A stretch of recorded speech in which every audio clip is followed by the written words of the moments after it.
根據創世記嘅家譜，我見到挪亞之後有呢個嘅他拉咧，就生咗個叫做亞伯蘭，亞伯蘭就後來上帝叫佢改名叫亞伯拉罕。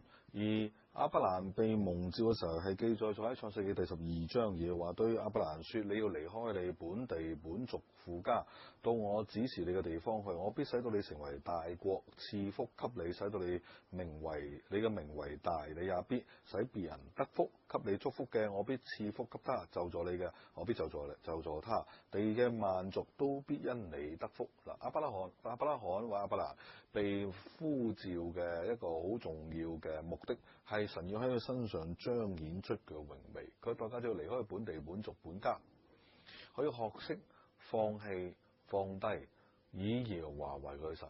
離開本地本族本家就離開佢所熟悉嘅，離開佢所有嘅network 即係關係網，離開佢所倚靠嘅，離開佢嘅安全嘅地方。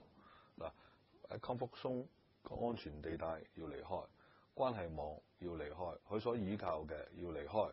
唯有咁，佢先至學識到完完全全嘅倚靠耶和華。當佢學識倚靠耶和華嘅時候，神就要將佢升高成為大國。成為大國做乜嘢？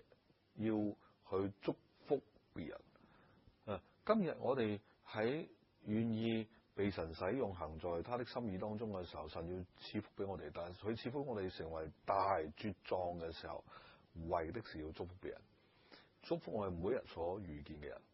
今日我哋擁有上帝俾我哋資源嘅時候，唔係自私地自己嘅利用，而係祝福我哋身邊每一個我哋接觸嘅人嘅話，呢個先係符合上帝嘅心意。